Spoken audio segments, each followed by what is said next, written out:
is now.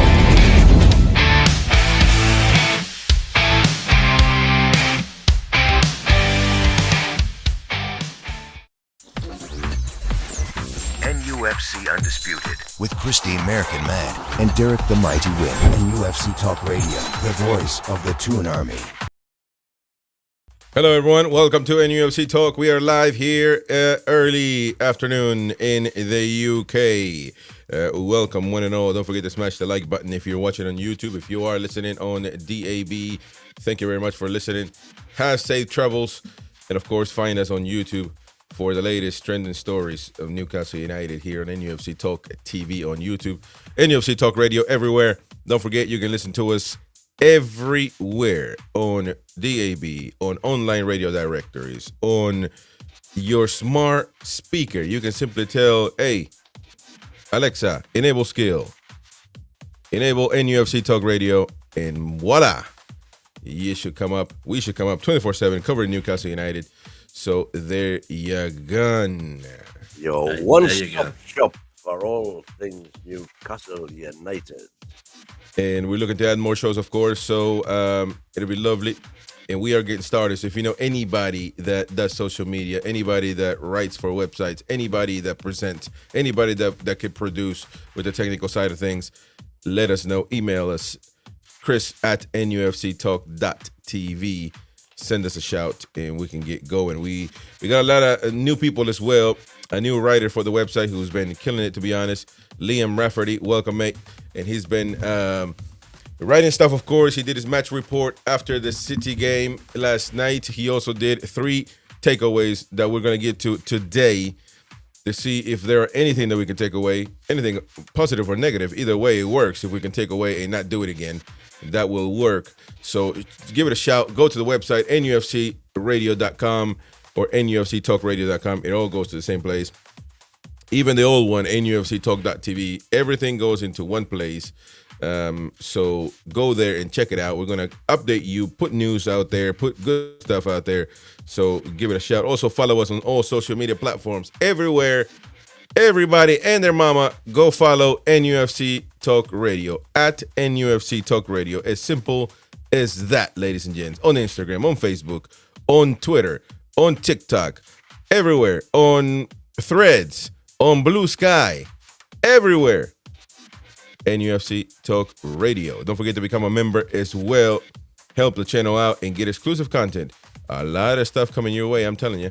Especially things are changing, things are evolving. So we're going to have a town hall for all members on the YouTube side of things. So join us for that one tomorrow, Friday at 7 p.m. UK. Anyways, Mighty Wayne, how are you? The morning after the night before. Not good, not good, not good.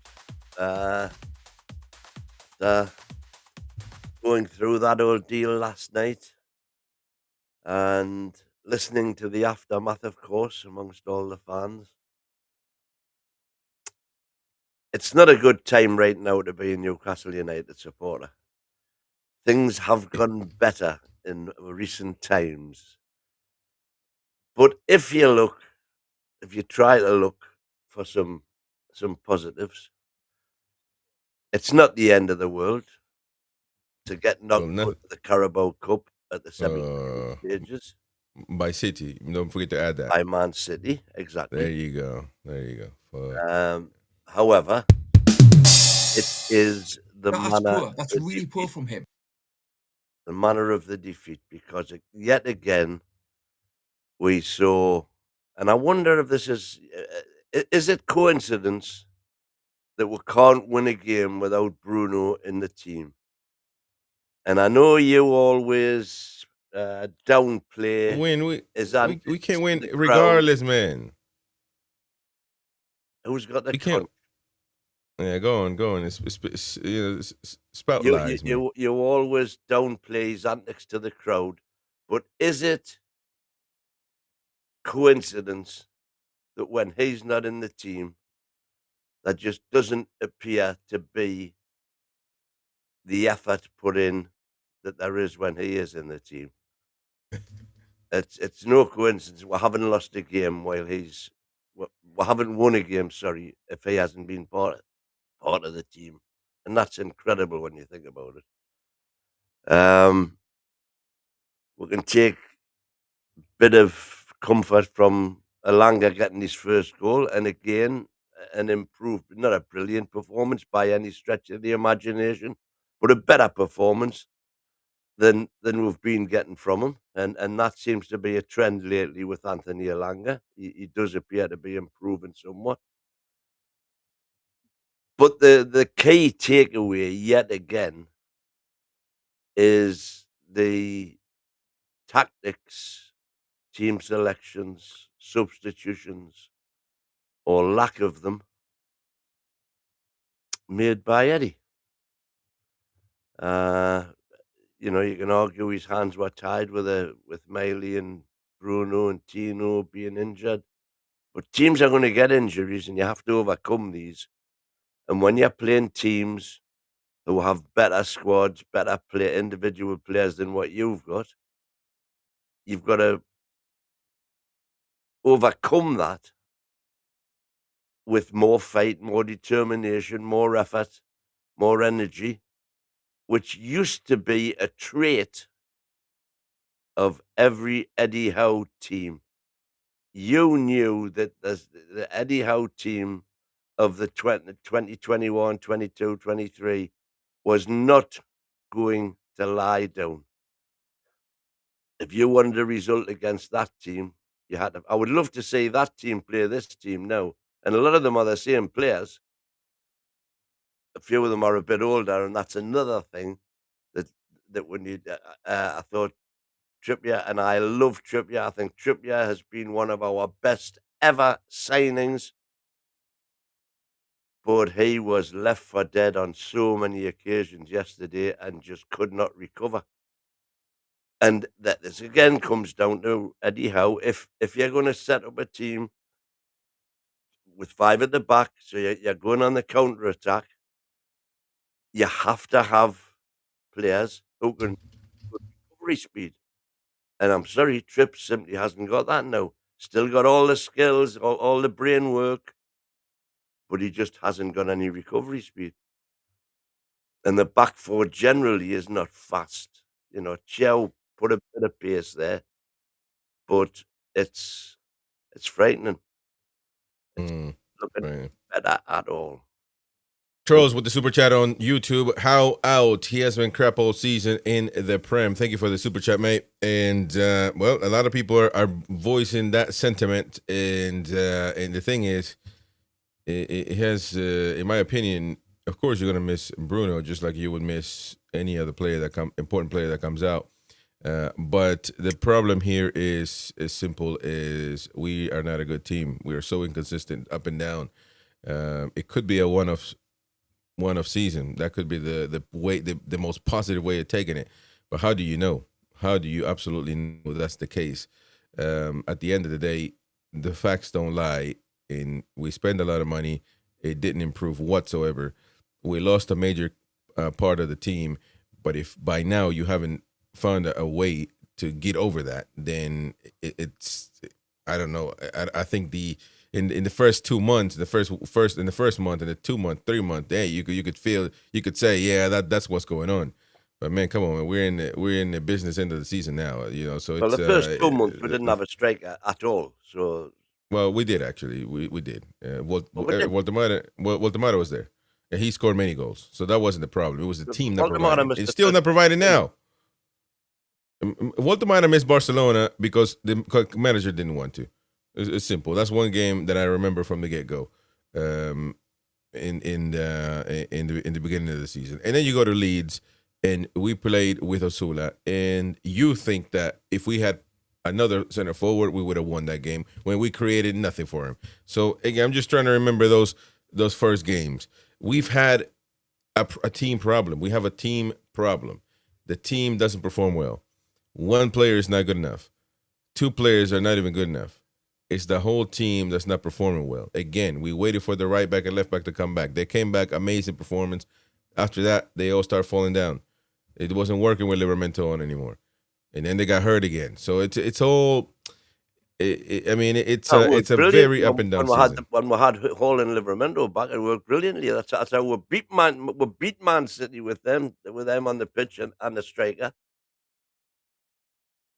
Well, And that's the point. When the strikers came back, we lost the fullbacks and the centre half, and so it's gone on. But it's still not an excuse. I said at the start of the season that I believe that squad we had then was the strongest squad I've ever seen at Newcastle in 63 years, and I honestly believe that. Unfortunately, we've had the same sort of not in terms of well, actually, we are still the most injured team in the Premier League. If you look at the numbers of days lost by players, we are still there, which is where we were in that horrible season of 23-24, sorry. But that's still no excuse. The problem this season is we started without any strikers. Then we got they haven't been like kind of spread over the pitch, but that is still no excuse. Teams are going to get injuries. Other teams, on the face of it, have got more quote unquote first team players out than we've had. Last night, you can only really argue 3 guaranteed starters who weren't available, which is Livramento, Bruno, and Miley. Apart from, that's only 3 players out of a squad of 25. It shouldn't have that effect. And the worry for me is there just seems to be a lack of determination. Now, everyone is jumping on the Anthony Gordon bandwagon, saying that he just spat his dummy out and said, "Oh, I've got a bit of a hamstring." I don't subscribe to that. Let's see just how bad the injury is, and before we start throwing those sort of accusations around. But everybody's doing it because of his poor form, not just this season, but to a degree last season. but As it's you not even say, about no. it would appear that since he got his big pay rise, he hasn't been the same player. But it's not even about his poor form. Actually, that's the worrying part. It's not even about that. There's nothing. The speculation of fans has nothing to do with form. Has a lot to do with his attitude. That's what it has to do about. That's what it has to do with. And by the way, I'm just letting you know it's an incredible stat that I realized because I just wanted to go back in time and check. Newcastle United right now. Well, actually, by the way, people can call us and have your say 0191-916-8864 if you want to chime in their conversation. And let me give you a little bit of rundown of the Premier League, ladies and gents. Obviously, the Carabao Cup is knackered for Newcastle United. Let me just mention that, of course, Man City advancing to the final. Arsenal going to the final as well. So that's going to be the matchup for the Carabao Cup. One of the top 6 will enjoy that one. In the Premier League, right now, Arsenal first, Man City with 47 points in second place. Aston Villa overachieving, everybody overachieves according to Mighty Wayne. We're just where we're supposed to be. 46 third for Aston Villa. Man United 4th with 41 points. Chelsea 5th with 40 points. Liverpool 6th with 39 points. Brentford 7th with 36. The Mackhams 8th with 36. Fulham 9th with 34. Everton 10th with 34. Newcastle United 33 points in 11th place right now. 33 points for Newcastle United, right? And I went back in time to the relegation season the latest one that we had, which was obviously when Eddie Howe took over. And that was back in 21-22. And going back in time, we finished that season 11th again with 49 points. 49 points. We only got 33. Really, we're on target to finish with the same amount of points. And that was a team that was fighting for relegation. This team should be nowhere near that. But according to your logic, we're mid-table anyway. We got a mid-table squad. We got mid-table money. So you shouldn't be upset whatsoever. You should be hunky-dory. Because according to you, this is how much money we spend. So therefore, we should be mid-table. We should be happy to be behind Everton, Fulham, Sunderland, Brentford, and Aston Villa. No, we should be 6th, 7th, 8th, and looking as though we're challenging for 4th and 5th. That's where this squad should be. We should definitely be in Europe, and we should be knocking on the door, as we have done in 2 out of 4 seasons, for Champions League. If one of the big boys has a bad season, which they've all done historically over the last 4 or 5, Man U have been away with a mixer, Spurs have been away with a mixer. But by the way, they've been away with a mixer because they keep on swapping managers and thinking there's going to be a silver bullet coming in with a new manager. Turns out not the case. Man United appear to have turned the corner somewhat, which is why they are where they are now, in their kind of rightful place, you might argue, given that they're the biggest spenders in the league. No, they should be winning the league if that's the case, not 4th. Money is money, man. Money is one part of it. Then the players need to get on the pitch and play. We beat Man United with the more expensive squad plenty of times at Old Trafford. We've decimated them many times. Took them apart. With Chelsea. Took them apart. We beat Arsenal easily at times in their ground. We've gave Man City a good go at home, never over there. Liverpool the same way. So money is money, man. But at some point, the players need to get on the pitch and perform. You can't tell me that money has anything to do with Wissa missing a tap-in or Ilanga missing a sitter. Money ain't got nothing to do with that, man. Well, nothing at all. You know, strikers miss sitters. That's part and parcel of the game. The secret is, like Andy Cole back in the day, to be in positions sufficiently often that it doesn't matter if you miss a couple because you're going to score 3. And we're not having that. And my big problem at the minute is twofold. One, that we are not winning sufficient second balls. When the ball comes down into a cluster of players in mid-table, in midfield, 9 times out of 10, it's an opposition player that's coming away with the ball. We are just not combative enough in midfield to win those balls. And secondly, when we do get the ball, our passing has been atrocious. You know, we'll win the ball occasionally and give it straight back. And these are the big worrying things for me. We've got more corners in the Premier League than anybody else, and yet, you know, we're not converting any of those chances, despite bringing in arguably, well, the reputed best set piece team in Europe. Well, at some point, it's not. So we don't have. They're not doing. There's nothing at all going right. At some point, you got to realize we don't have the best set piece team in the world. We don't in Europe. Well, we don't. We're definitely having that again. Last night, I was so frustrated. We'll get a free kick on the edge of their area. That should be something that's automatically drilled. If we get a free kick there, this is what's going to happen. Get into your position. We've got 4 players around the ball arguing who's going to take it. And it's not as if it's part of a plan where all of a sudden 3 of them run to a different position and get the ball passed to them. No.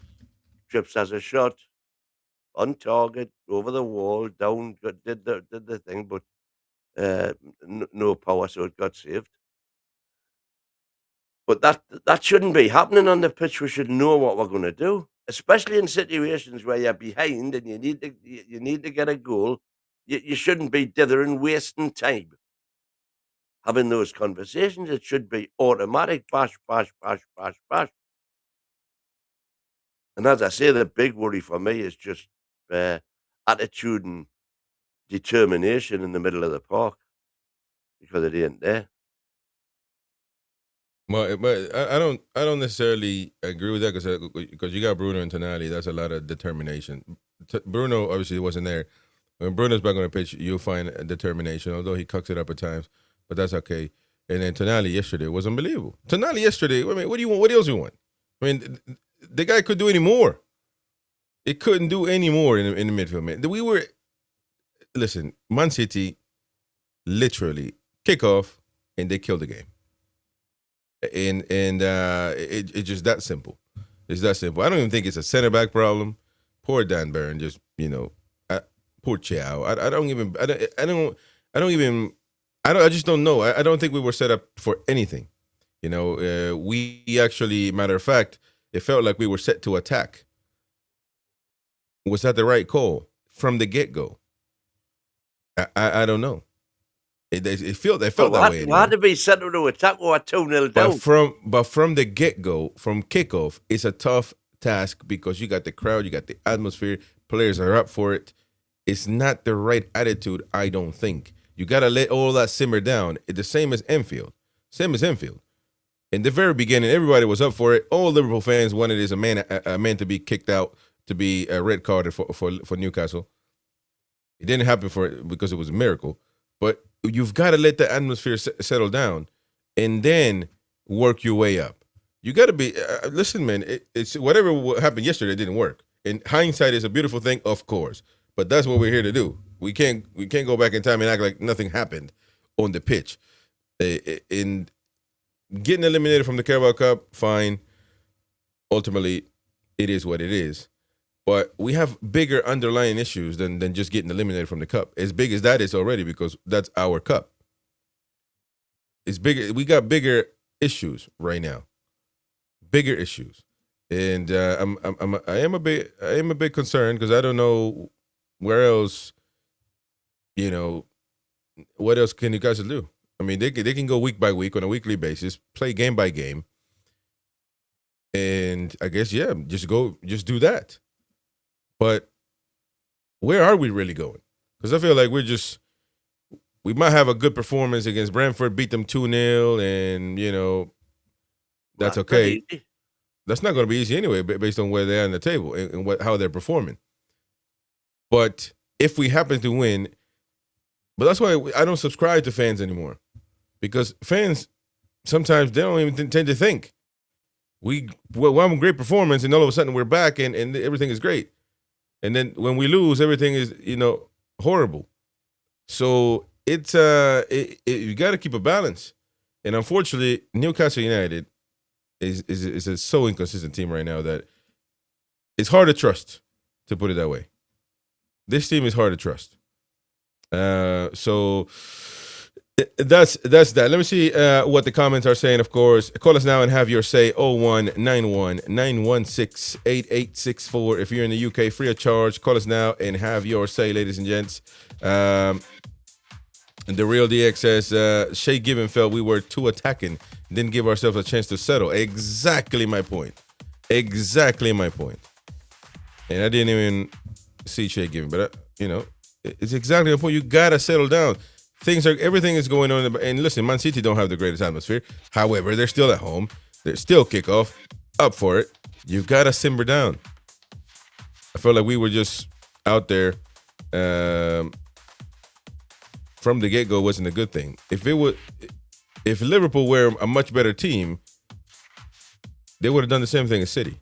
It only took them 40 minutes, by the way. And then in a matter of 2 minutes, they knackered us. I know I'm exaggerating there for the minutes, but regardless. Jordy Dan there, Tonali couldn't do any more to make it clear he wants away after that sickly love in with Pep. Well, that was interesting to say the least. We're going to open up the phone lines, folks. Call us now, 0191-916-8864. Let's go, and we got a call here. Richie, how are you, mate? Hello, mate. I'm out in the sticks in the car, so if I can off, you know why. But I'm sound. I think. And you are listening in your car, aren't you? On DAB. I am indeed, my friend. I am indeed. I am indeed. Yeah. I've been listening all morning. There you go.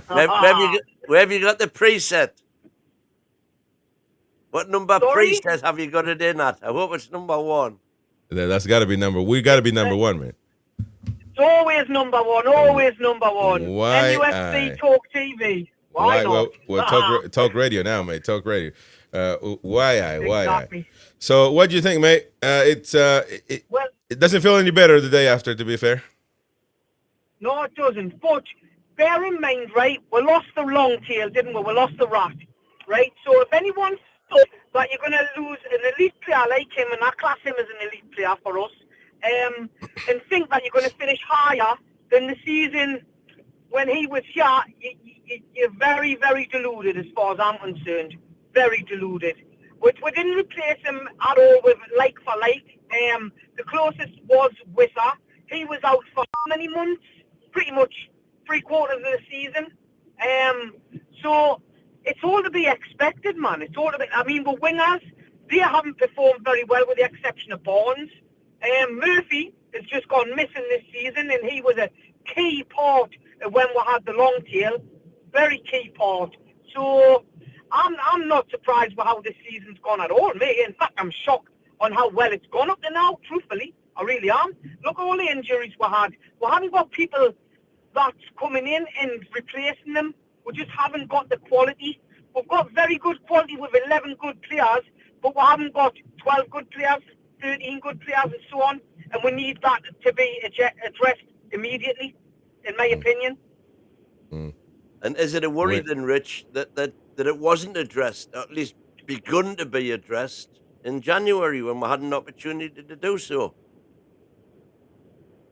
Mate, it's been a worry for the 4 windows prior to bringing in Elanga. It was a worry back then. And how it's not a worry to the club now is absolutely beyond me. We're getting run terribly. And I don't believe it's Howe's fault personally. And I am an Eddie fan, I am. But I don't believe it's him at all. I truly don't. I think the club itself is dragging the heels for whatever reason. He's already went on record and said, I want a player in every window. He's already said that, so why would he lie about that? Why would he? I don't get why he would. Well, it certainly looked like, or when the last press conference that he did, as far as the pre-match, it felt like he wanted to say more than what he said. But he basically said, I got to be careful what I'm going to say, but due to the restrictions, we can't do anything. And he reiterated actually after the post-match last night. But the CEO comes out and says another thing. So it's contradicting. It's contradicting each other. Yeah, I don't. He's too happy for my liking him. Do you know that? He's too. Well, the happy clapper should enjoy that. The happy clapper should enjoy that. There's something about him that I'm like, there's something about him I don't know. Can't put my finger on it. But he's far too happy and positive, and I'm thinking, wow, there's not a lot to be happy and positive about at this moment in time at all. But that is insane. That is crazy from you, man. You would expect if you're a happy clapper, you look at the positive of it, at everything, that you would want that on the CEO or manager as well and everybody else. Nah. So you want him to be doom and gloom. He's the top of the top, man. He's the top of the top. You've got to have some sternness about you. He's like the equivalent of you didn't have happy generals in the army. Well, but listen, maybe perception is everything, and he done a 100-day review. I think he got rid of some people that he didn't think were doing their job, and he hired some people. So he definitely got rid of Silverstone, who wasn't getting any deals done. So it's about actions as well, and I agree with Jordy. Then if you're a CEO, you're damned if you do, damned if you don't. So I don't know. If he was out there, I respect him for getting rid of the dead wood, but he needs to keep gunning. There's too many dead woods. It's very concerning that we've got, like I've said in the last conversation I had with you, that we've only got about 18 players to choose from, and when you're in 4 competitions, you need a minimum of 22 players you can choose from, minimum, not 18. So that needs addressing and fast.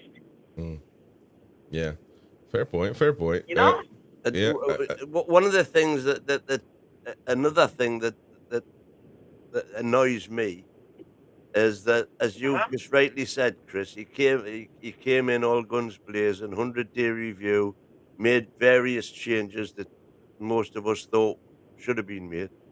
But some of the changes that should have been made, in my opinion, were not made. For example, going on about the academy, because our academy is simply not producing players. But the And thing a on lot of that that is, is Not to fit do, for purpose. exactly, yes, to use that well but hackneyed phrase.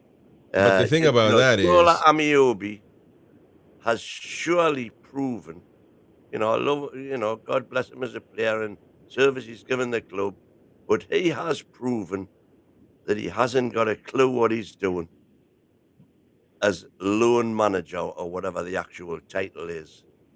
Because these players are going out, we've got this supposed superstar from Spain, sent him out to Belgium, couldn't get a game, has gone back to Spain. We're lending players to Scottish second division teams. How on earth are they going to become Premiership players if they're being sent to learn that trade in the Scottish second division or the English second division or the English first division even? Exactly. but my thing is, That boils down And- to the club being run terribly. well, here's the thing, because it feels like now, I'm defending the CEO, and people are going to say because I took a picture with him, now all of a sudden there's some conspiracy theory here. There isn't. But I want everybody to be honest with them. What CEO is out there really doing the minion work? What CEO is out there? He hired the DOF, and the DOF is in charge of football.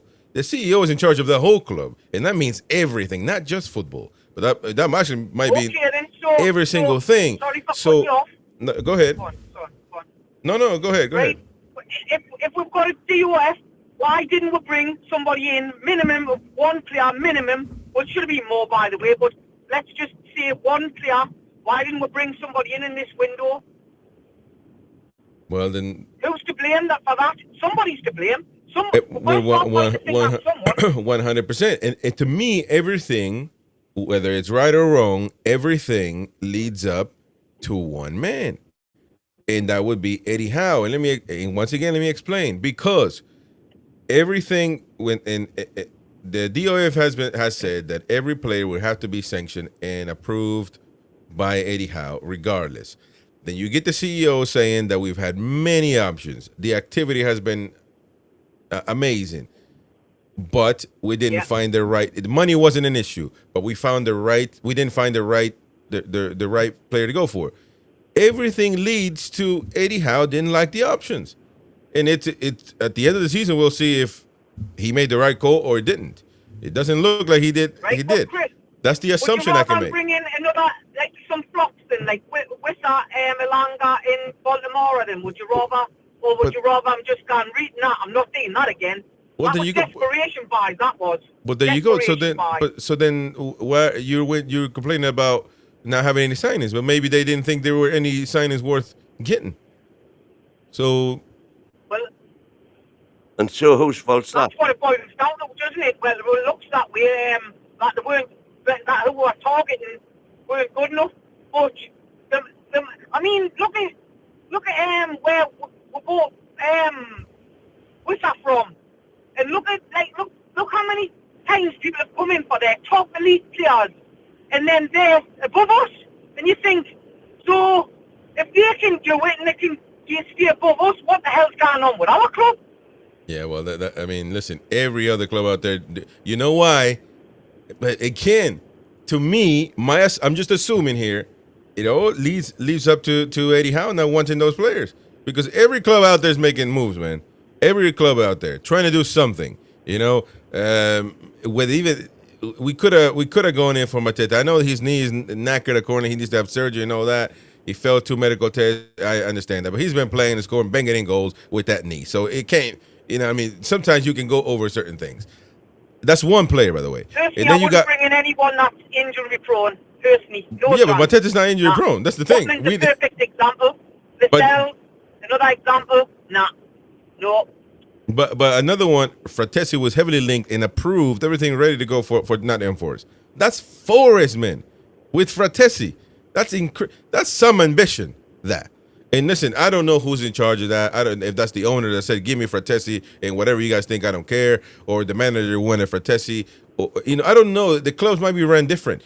But at the end of the day, it looks like other clubs are keen on taking a gamble and open-minded to other leagues, other clubs, etc. And it feels like we want it all. We want the best players. We ain't got money to pay for them, but we still want the best players. So it's a bit of a non-starter to me. But either way, Richie, thank you for calling us, man. Driving around the Toon. Where you going now, mate? You got to work? I'm heading back up to the West End, mate, from Kibblesworth. West Coast. So I'm not too far away now, actually. There you go, baby. There you go. Take care, lads. Cheers, man. Cheers. See you. Thank you very much. Indeed. Call us now, 0191-916-8864. You can call us now if you are listening on DAB Radio. We are live there as well, ladies and gents. Got a lot of people watching, folks. Newcastle United, unfortunately, eliminated from the Carabao Cup. However, let me give you your... Here's the thing, man.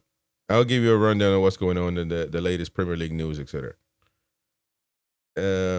At some point, I don't even know. We're in Champions League as well, so that we should be delighted that that's the case. And I think we are for the most part, other than obviously when you lose and get eliminated. But it's, you don't even know if that's a curse or a blessing, to be honest, at this point. Because it's clear and evident that this team just... It doesn't. Well, now we're out of one competition, but we got the FA Cup. So what are we going to do? Is it time to make an executive decision to say, you know what, let's just try to go as far as we can, but the Premier League is what we need, the bread and butter, and everything else falls behind that. Is it time to do that now? Is it time to do that is the question. Or do we just try to give it all a go, and sometimes when you gamble on everything, you lose everything? Win knows 100%. Literally. Back in 87, he gambled it all away, man. I'm just playing. I'm not playing, but I'm just playing. So we don't go any farther into that. But should Newcastle gamble on everything? Should they go all in on all competitions? I mean, that would be the natural thing to do, to be fair. I mean, the ambitious side of things would say, yeah, go for everything. You got to. I mean, it's hard not to, really. I mean, how do you... We've got Villa away in the FA Cup. Villa riding high with Newcastle #1 choice manager, as we all know. But when Villa were in the Champions League last season, they were in the same place that we were in now. They rallied towards the end of the season and got up there beside us. But while they were in the Champions League, they were struggling. While they were in all competitions, we've got them in the cup on Saturday. Would it be a good thing to get knocked out the FA Cup and just have the league, and the Champions League to concentrate on? Not for me. Not for me. You go and try and win every game. And well, I'm still on that boy, to be fair. Get all your meat on the grill, as you would say in America. There you gone. But we ain't got a lot of meat to put on the grill. That's the trouble at the minute. We've got plenty of sausages, but not enough juicy steaks. Yeah, it's a very complicated issue, ladies and gents. This is your latest headlines. Let's go with the latest headlines of what's going on. Unfortunately, Newcastle United eliminated, of course. The title race is heating up as we head into the business end of the season. Arsenal continue to lead the way at the top of the table after 24 matches, boasting an impressive 16 wins, 5 draws, and 3 losses. They've gotten 53 points with a goal difference of plus 29. My God, man. Arsenal, people criticize Arsenal, but they are going. Thanks to their rock-solid defense, conceding only 17 goals. Hot on their heels are Man City right now in second place with 47 points and 14 wins, 5 draws, followed closely by Aston Villa, who are overachieving according to the mighty win and they're knackered, but they're happily in third with 46 points. Man United sit fourth with 41. Chelsea fifth with 40. Liverpool underachieving in my opinion. We shall agree with that. But sixth, 39 points, making it a tightly contested battle for those Champions League spots. In cup action, oh man. We are knackered. Man City have booked their place in the Carabao Cup final after cruising past Newcastle United in their semi-final clash. They'll now face Arsenal at Wembley. Hey, tell me, mommy, ma, to not worry. I'll be there for tea. I'll be there for tea, man, to make all the tea because we're going to be there home. In what promises to be a blockbuster, Arsenal Man City encounter with big implications for the season. Pep Guardiola's side are also dealing with some controversy as the club plans to appeal a ruling that would bar Mark Gehi from featuring in the final, while Pep himself has been vocal about special quality, in quotes, in new signing Omar Marmoush following recent performances. January transfer window slammed shut recently with the Premier League club splashing over £400 million on new talent. Man City led the spending spree, shelling about $64 million for Bournemouth's Antoine Semenyo, while Crystal Palace made bold moves with big money captures like Jurgen Strain-Larsen from Wolves, Brennan Johnson from Spurs. Elsewhere in the rumor mill, Raheem Sterling is in talks with Napoli after his Chelsea exit. And there's chatter around Tottenham's Christian Romero attracting interest from Barcelona, Real Madrid, and even a return to Atletico Madrid after some outspoken comments on transfers. Looking ahead to the weekend fixtures, ladies and gents, action kicks off on Friday with Leeds United hosting Nottingham Forest at 10 p.m. Eastern USA. Of course, that will be 4 p.m. in the UK, or no, 3 p.m. I think. Saturday sees Manchester United take on Tottenham Hotspur, followed by Bournemouth versus Aston Villa. That's going to be an interesting one. Bournemouth at home. Bournemouth are very tough at home, to be fair. But Aston Villa, third, but mighty win, they're overachieving. So which one is it? I'm confused. Arsenal in action later on. Full details on your station, on the station's schedule. Several matches have seen tweaks to kickoff times as well due to UEFA commitments, including Man City's clash with Newcastle later on. We gotta play Man City again. Oh. Stay tuned for more updates, ladies and gents. It's NUFC Talk Radio, the voice of the Toon Army. You are listening to NUFC Talk Radio, the voice of the Toon Army. Live daily on the website, on YouTube, on DAB, and on every online radio directory. NUFC Talk. The voice of the Toon Army. Mighty win is just to correct you. It is 8 p.m. by the way. The kickoff, for that match. Well, apart from that, you said that in our relegation season, oh, here we're going. At the same point, we had 33 points. We didn't. That's not even what I said, man. Season after 24 games, on the Lies. 15th of February 21, Lie on me. we were in 17th place after 24 games with 25 points. So we were 8 points behind where we are now. And yet, as you rightly say, we finished up mid-table in 11th because we went on the second half of the season run, performance-wise, that we have become accustomed to under Mr. Howe. So there's nothing to say that we won't do it again. And if that's the case, we'll end up with 8 points more than the 59, which is 67, which you can't say happening. So, get that silly music. That's not what I said. I kept it very simple and easy, man. Right now, we are at 33 points. And in that relegation season, we finished with 49 points. We are on track to match that or beat that by 1 or 2 points or whatever. We are on track to do that. That's exactly what I said.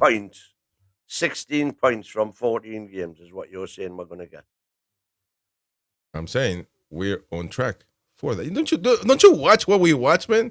I mean, I don't understand this. Don't you watch what we watch and the amount of difficult games that we got coming up? Let me remind you again what Newcastle United's fixture is. Why don't I?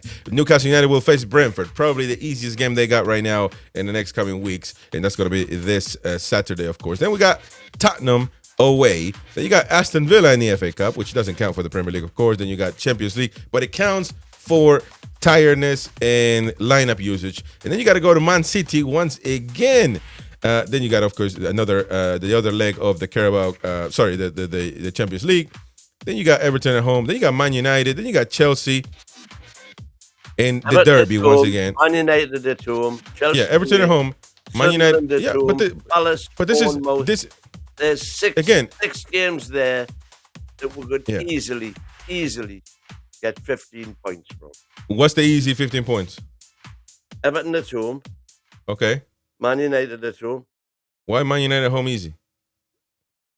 You just said they're playing better now and they're fourth in the league. I still expect us to beat Man United at home. Oh, okay. Everybody will be up for it. Chelsea away. Chelsea away. Well, we're hot and cold at Stamford Bridge, but so we're not hot and cold. Give them a buy on that one. And what makes you assume that we're going to beat the Malcolms? We will win that game. Okay. Yeah. Look, all right. I'm glad you're telling us what's happening, right?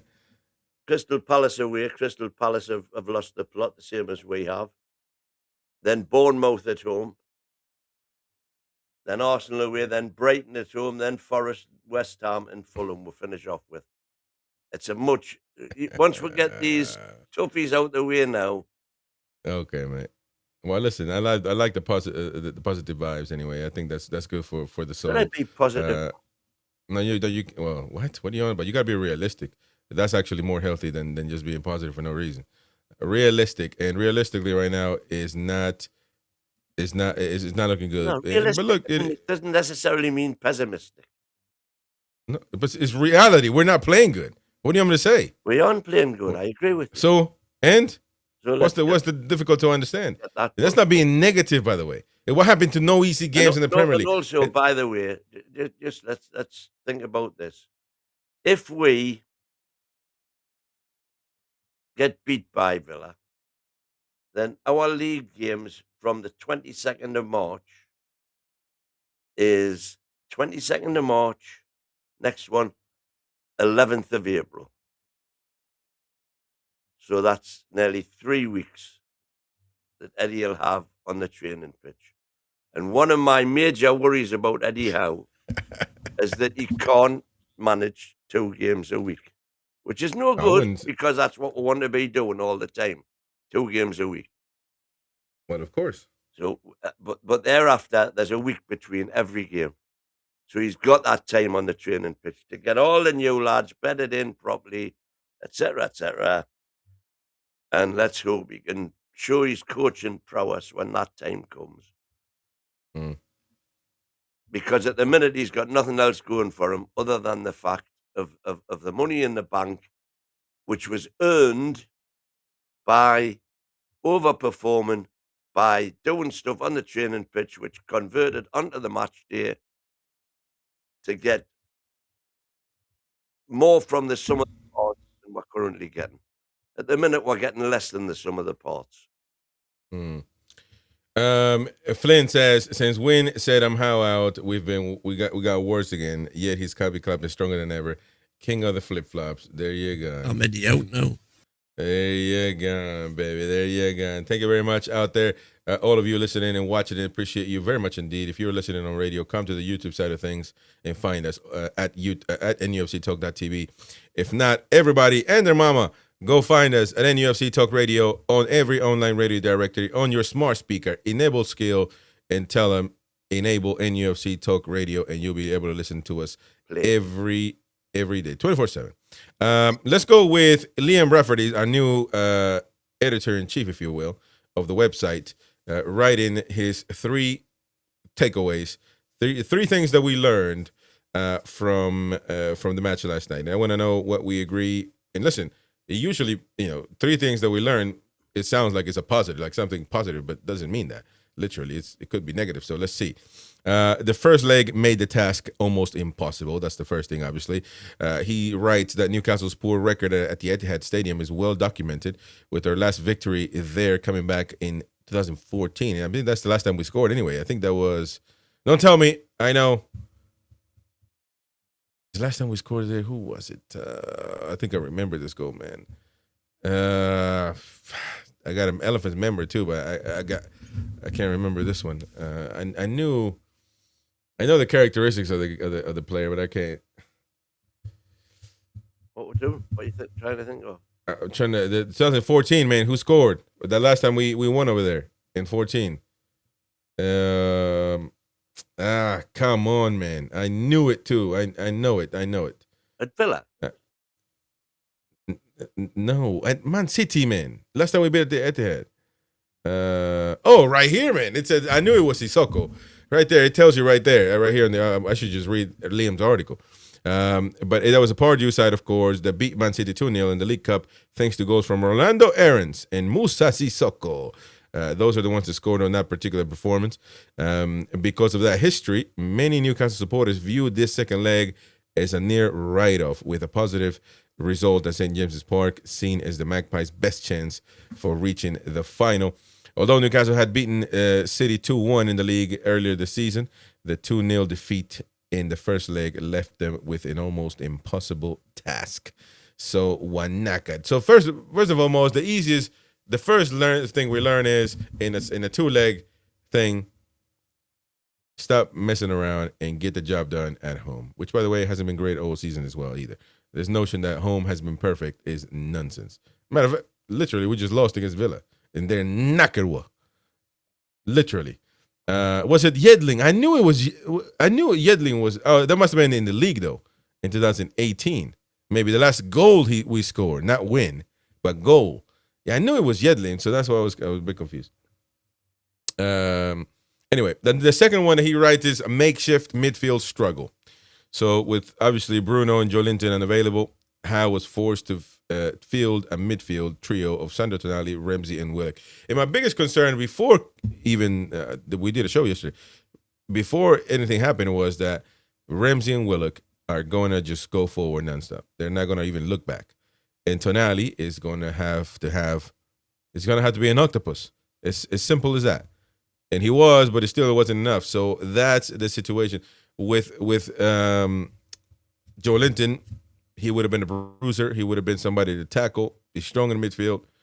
And with Bruno, of course, another quality. So they would have been our best chance. I mean, still, I don't know if that would have been enough, though. But the makeshift midfield is another thing that he puts out there that we struggle. Do you agree with that? I absolutely agree with that. And just Joe Willock wasn't good at all, man. Tomorrow, let's confirm.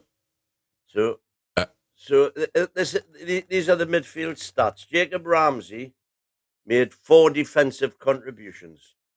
He won 2 out of 3 tackles, 1 interception, and he won 4 out of 9 ground duels.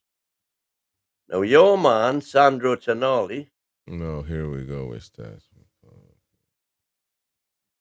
He had 2 defensive contributions, which was 2 tackles won. No interceptions, no clearances, no blocked shots. He had 7 recoveries and won 4 out of 8 ground duels. Joe Willock, 2 defensive contributions, no tackles won, 1 clearance, 1 recovery, and 1 out of 4 ground duels won. So our 3 midfielders, between them, were involved in 7 defensive contributions in terms of clearances, successful tackles, or recovery in 90 minutes.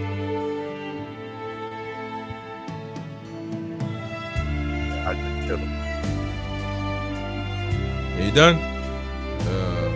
Okay, man. By the way, who play? So you put the stats out there. Who play better out of the midfield? Tonali. All right then. What I'm saying is between the 3 of them, between the 3 of them in 90 minutes, they made 9 defensive contribution. Man, watch the game, man. Watch the game. We don't even know why they didn't make. You don't even know. Watch the game. And the ones that were draws, because every time the ball went anywhere near them, Man City were coming away with the ball. The ones that were draws were Willock and Ramsey. One-man midfield is impossible to succeed with that. Impossible. But listen, that's just, we're pointing out what happened. There's nothing Eddie Howe could do, to be honest. He couldn't do anything else. We couldn't have Miley, couldn't have Joe Linton, couldn't have Bruno. In that sense, there's nothing he could have done about that. So the midfield wasn't good at all. And the sooner the Bruno and Joe Linton get in, the better. But that is not going to happen. And I don't know if Bruno, how he's feeling. And Joe Linton has got a Hemi, so it's just as simple as that. And the third thing here from Liam is that Newcastle failed to take our chances, and that comes to what you had to say about finishing dinner and all that crap, which you're right, by the way, to a certain extent. But we didn't have any dinner to finish in the first half and good part of the second half. Well, beginning of the second half. No, the dinner was served when Ilanga came in. After that, before that, there was nothing, man. Willock and Gordon both had that should have been 2 goals. Nah, man. It was 0.8 and 0.6. It was all Ilanga, man. It was all Ilanga. Poor lad. He's been criticized left and right, by the way. But he seems to be turning around. I mean, I don't know. You watch the game or what? Yeah, I do, actually. I do. I wonder if you do. So you didn't see Willock. Yeah. You didn't see that. This was in the first half, by the way, when you said. That's all we created. Win. Come on, man. That's what I'm saying. You're literally holding on to come on. What are you doing, man? Our best moment in this game to do anything was when Ilanga came on. That's it. We weren't in the game at all, man. It felt like if we dared to look forward, Man City were going to split us open into pieces. That's the way it looked. If you don't agree with that, then I don't know what you watched. I don't. If you don't agree with that, I don't know. There's no denying City's quality, of course. He writes, Guardiola was able to field players such as Semenyo, Phil Foden, Reinders, Marmoush. Marmoush was... We could have gone for him as well before he went to Man City, by the way. Did you know that? But Marmoush, the new Ferrio, he knackered us into pieces, man. So, and by the way, did you forget Erling Haaland and Ballon d'Or winner Rodri were in the bench. In the bench. I mean, that also explains, to be fair, that's money right there. That's where money makes a difference. That's money right there. But you can have multiple options, and that will lead you. If we were able to spend like Man City, we'd be saying we should be winning the league. But that's not real fans' expectations. Real fan expectation is Champions League, Europe, every season. And so the ultimate stat is that we registered 12 shots, 5 of which were on target, with several chances coming early in the game, as you mentioned. Ultimately, their failure to convert those moments proved costly against a ruthless Man City side. So now all the attention turns to the Bees on Sunday, and we shall see. Go in and check it out on the website, ladies and gents. Liam Rafferty's articles, good stuff. NUFC Talk Radio.com. Good stuff. Go read his match report as well. It's a good thesis of what happened tonight. Visit the website, NUFC Talk.tv. It's all the same. It's all one. But we're going to keep it simple and just NUFC Talk Radio.com or NUFCRadio.com, whatever. Just go there and check it out. And that's what's going on, ladies and gents. The thing is, I'll tell you what. Let's go to the comments because people wanna have their say, so to speak. Slappin says Marmoush isn't even that good. We made him look better than he actually is. I don't know about that now. I think you're in denial right now, Slappin. Marmoush was proper last night. Let's see here. Marmoush, the Newcastle United play. Could have been. Well, I don't know if it could have been, but we could have gone for him. We were linked with him. Yeah, we could have got 5. The Newcastle. Oh, that's right. Marmoush, the Newcastle Slayer. That's what he said. Well, I mean, it was so easy, man. And that Reinders goal too. That make me so mad. I mean, Daniel Taylor says we haven't had a defensive midfielder since Isaac Hayden, which is, by the way, that's how things have been crazy in the Toon, because he literally, I think this past summer he was let go, and he hadn't been in the club for 5 years, I think. So it's just insane, man. But I don't know about that either. He had one good season, I think, or a couple of good games, Didn't even if have you one will. good season. Yeah. A couple of good. No, he had a couple of good games though. Scoring that goal that bounced off his backside in the last minute against Chelsea. That's the back in the proper Paul Dummett years, you know, and that's in the good old years, man. With one guy, I believe. Isaac Hayden is one of the worst footballers I have ever seen in a black and white shirt. Ooh. Let's see what's going on here. A lot of people in the chat having a good go. Well, let's see. Well, actually, we got Travoy calling us now. Travoy, how are you, mate? Doom and gloom, Travoy. You're staring at the pot in the group chat, man. You're staring at the pot in the group chat. How y'all doing? You okay? Yeah. As good as can be. What you got to say, mate? Okay. Now that I've calmed down a little bit since last night, you know, I just want to talk about the game last night, like the first 5 minutes. I knew from the first 5 minutes of that game that we were going to get smashed, like simple as. Chris, can you tell me what formation were we playing last night? Well, that's a good question. But no, it was just... No. What was it? 5-4-1, 5-4-3-2? What was it? No, to me it was... Something? I think it was set up to be a 3-4-1-2. Okay, right. So the first 5 minutes, the first 10 minutes, the first 10 minutes then, we were wide open. No midfield whatsoever we had in the first half. Definitely, the first half was shocking. The first 30 minutes, the midfield was just run to pieces. So you could actually pick the box up from City's own half and run all the way to our own box and score. Like, that's how open it was. I thought he would have gone with the same thing as when he went with PSG and really keep it compact and, like, really, you know, try to hit him on the counterattack and try to, you know, give a good account of ourselves. But last night, to me, was really, really... It's a sackable performance last night, and I was hoping if I would wake up this morning, Sky Sports would have said that Eddie Howe was gone, but that's just wishful thinking.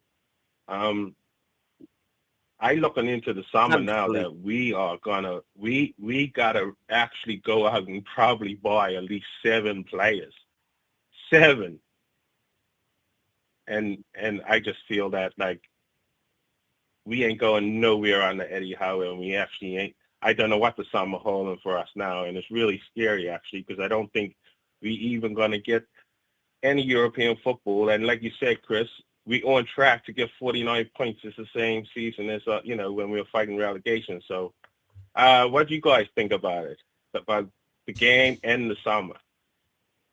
Well, it's clear that we need to revamp everything. We need to change things up. And that could be...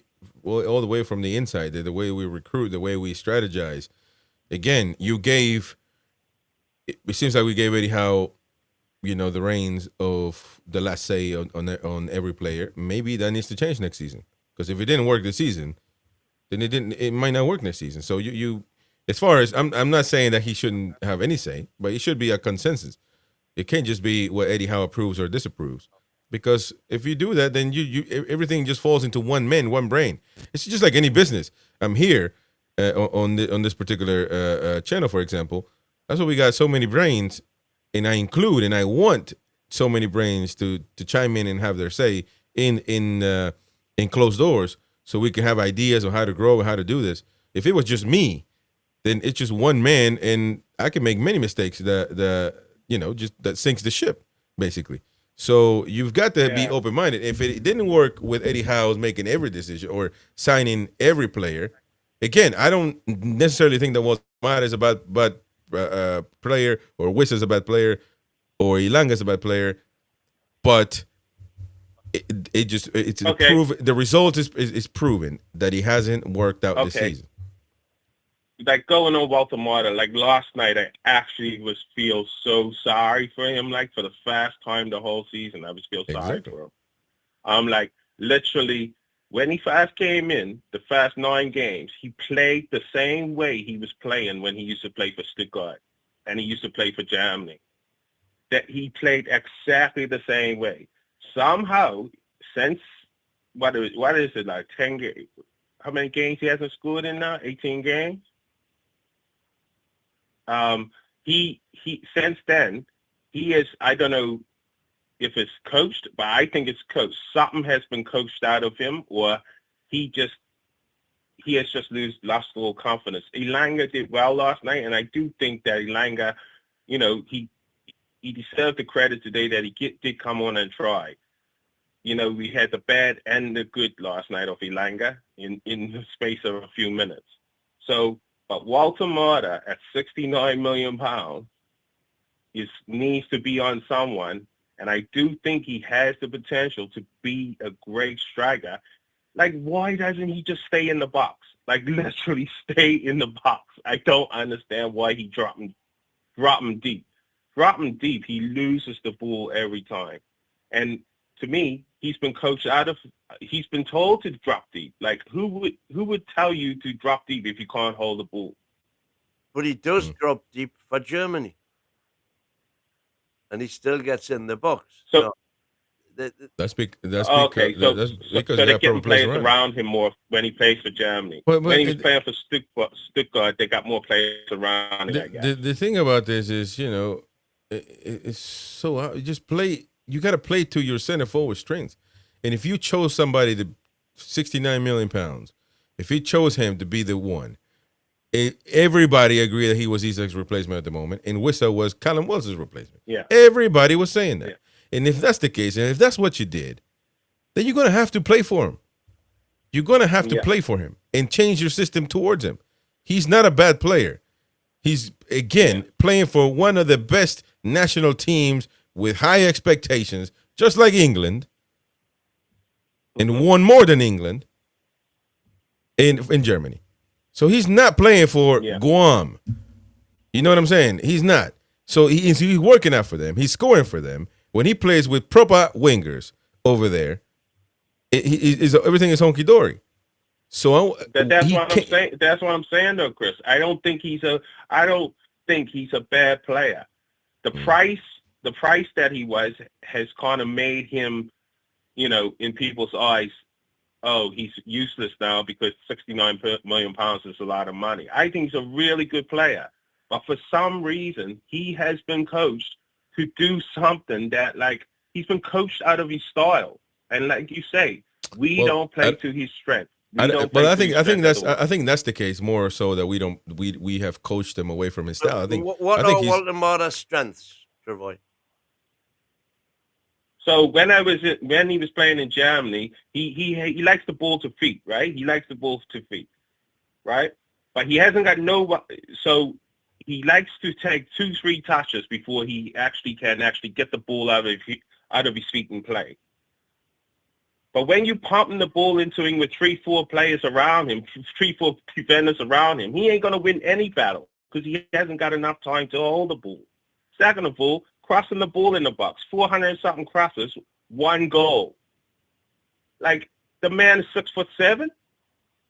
When he first came in, he scored. How many goals he scored? What he said, 2 goals out of his 9. I don't know. He scored 5. But he had 5 chances. Wow, 5 headers. Goals. So 5 headers he had, right? No, 1 header. Yeah, that's what I'm saying. How many headers has he scored? Well, how many headers did he score in Germany? Yeah, but how many headers has he scored in the Premier League? 1. It's quite a few. No, I think 2, wasn't it? 2. I think 2. Okay, and, so he has 3 2 if goals, you count right, Germany from headers. So his idea is to come deep, pick the ball up, play it out wide, get it to the winger, they whip the ball in for him, or actually play between the lines into his feet in the box. But we don't get enough players around him to do that. There's nobody around him. It gets pinged into him 3-4 players from the opposition team takes the ball off of him, and that's how it breaks down. Because he needs a good 3-4 seconds on the ball to actually get it out of his feet and play, that he ain't getting that time in the Premier League. Well, that's so you have the coaching. Right. You have the coaching to do that. So if you're saying he needs 3 or 4 seconds to get the ball out of his feet, then what you're saying is he's not a very good player. No. Well, you can actually see by every game he's playing, he needs 3-4 seconds to get it out of his feet. Last night in the first half, the first 10-15 minutes, it went into him. He lost it. He lost it in the space of 1 second. Well, at one point he was in midfield and he was he did well holding the ball and passed it to, I think he might have been Gordon or whoever was on the right. Yeah, he did. And then gave it. So he listen. He is, to be honest, Walter Mata is the most scrutinized footballer I've ever seen. Maybe because I'm paying attention more, really. With no service, man. It's unbelievable to me. Yeah. I would like to know, literally, count one by one how many chances. I'm not scrutinizing it at all. No, I know, but I'm saying he gets scrutinized. And on the other hand, Wissa missed a tap-in. No, hang on. You're saying he gets no service, and as Travaille... He gets no service, Win. As Travaille just said, no. Newcastle have put more crosses into the box than any other team. Not with Walter Mata on the team. That's the craziest thing ever. That's the craziest thing ever. Because he literally... We have Wissa in. I saw it with my very own eyes when I was at the Villa game. With Wissa, we were sending in crosses. Poor Wissa kept trying to grow an inch. Drink some milk at halftime so he can grow an inch to get those headers. And when Walter Mata comes on, we don't cross anymore. It's mind-boggling. That was mind-boggling. And people behind me, people around me were saying the exact same thing. What are we doing? So that part I never understood. We all can see that, Chris. That as soon as he comes on or as soon as he starts, there's no crosses coming into the box much. And that's the reason why, because he's dropping into the hole to try to pick up the ball and wanting those 4 or 5 seconds to pick the ball up and play. That's why he ain't got the pace to get on the end of the crosses. That is what's happening. And the problem I just feel that the problem with our team is the very last thing you've just said. Then he hasn't got the pace to get on the end of them. Okay, we can counteract it that. Like, he hasn't got the pace to get on the end of it, right? Yeah. He hasn't got the pace. So we got it that. So we're looking at other top strikers around the world who haven't got pace, they're banging in goals, getting on the end of things or making things happen. So that is down to management and coaching then. Mm-hmm. Well, or down to the wingers. And we are, I don't think there's anybody going to argue that our wingers this season have been, let's say, poor, to keep it PC. Oh, I agree. I agree with you on that. Our wingers is absolutely poor. And poor Trippier last night, I was like, what is this? This is like watching a poor Sunday League player having to try to kill. I feel sorry for Trippier, for a great professional like Trippier to be thrown into the lion's den like that is just pathetic, in my opinion. Well, Michael Gramslow here, who's hosting the late night show tonight, it has a great point. When we eventually transition into a possession-based side, I think Walter Mata will come good. Unfortunately, we're a dodgy hybrid of what we once were and what we need to become. If you bought players like that, then you're going to have to play. By the way, Germany, they're not position-based, but they're 4-3-3, but they got some wingers, mind. They got some wingers and some midfield as well. That's true, and that comment is really good. That comment is spot on, that when we become a more possession-based team, right? This is what I mean. Recruitment goes back to recruitment. If you want to buy athletes, this is the type of football we're going to play right here that we've been playing all season. If you want to buy technical players, then you need to go to the outside market abroad and buy those players. We ain't got one Spanish player in our team. Who Tell me what nationality holds onto the ball more than any other nationality footballer? Spain. They use the ball. They use the ball to play football. Pep Guardiola said that. Spanish teams, they use the football. We have got nobody. Probably Bruno is probably the only one we have, and he's not even hauling it enough. You know? And that's why recruitment is so important. Here's where I stand on that, right? I don't think we are in a position right now to transition into a possession-based team. And therefore, I think we should abandon this idea of trying to be that team and go back to what we did best, what's given us all our best times under Eddie Howe, which is to go back to being an intensity is our identity and winning football matches and enjoying watching them and achieving things. Because this, I mean, that's completely wrong now. You know, I agree with you. I agree with you. But where does the intensity start from first? Where does the press start from? The front, right? We ain't got no strikers who can press the football. And therein lies the problem. Because when you said they were going last night, they were cutting through us like a knife through butter. The gap between our back line and because I'll just say the lineup was 3-4-2-1, and the gap between the 3 and the 4 at times was like 30 meters, and one ball was just given 2 or 3 of them. They were just breaking through, and it was mayhem because they weren't. Because we can't press the football against Man City. Man City have 60 million pound players all around the field who can control the football, who play Pep style football, possession-based football. So one little pass or one little move, pass our players, that opens us up like a can of beans, really. It opens us up because they are top players. So you can't go and press those types of teams, especially with the personnel we have pressing. Even to like Ramsey, he can't press. You know what I mean? He can't press at all. Tonali, he is a shadow of himself. So if you ain't got the players to play the press, as a manager, you have to it certainly come back into your shell. It certainly proves that it's not. We can't really do it right now. So if you can't do it fully, and it's not sustainable with the amount of games that we're doing, man. So it's not sustainable. Anyways, Travoy, last thoughts, mate. And maybe if we can go out and find a few technical players, especially from La Liga, where they do use the football and do hold the football, maybe just add a few of them to that midfield, maybe, and the wing positions, maybe then you'll see a change in our style. There you go. Yeah, thanks for having me on. Cheers, mate. Have a good one. Thank you very much. Travoy there, ladies and gents. 10 minutes left on this show, ladies and gents. Let's go with some chats that we have since the show has started. And there you go. Let me see here. Don't forget to smash the like button. Subscribe to the channel. Don't forget that on YouTube, we're going to be live all the way from 6:30 p.m. all the way into 11 p.m. We got the Jack Cunningham show starting at 6:30. Then at 8 p.m.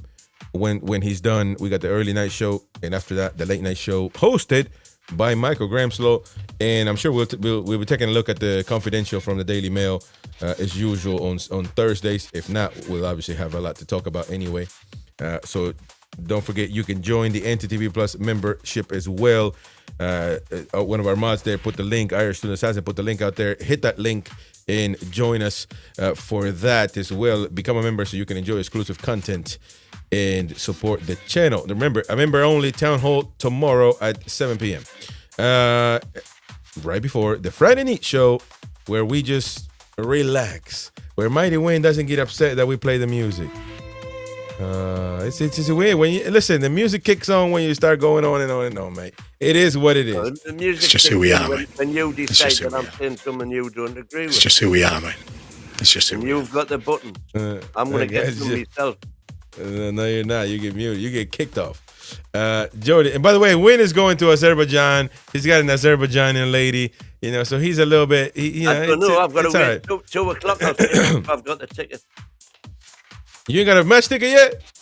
No, that's announced. Oh, yeah, man. Win, what is the matter with the you? Flight, the provisionally booked.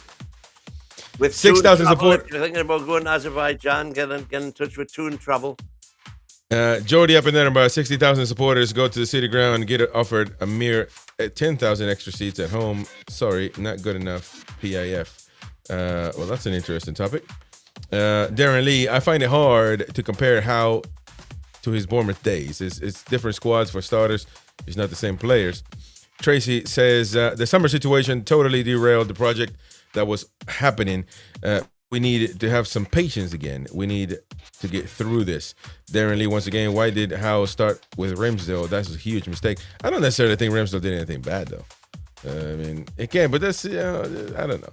Mark Anderson says, are we progressing? If not, who's to blame, Howe or PIF? Jody up in Edinburgh once again, we must beat Brentford, Spurs in the Champions League now. Season finish. It's the end of the Howe era.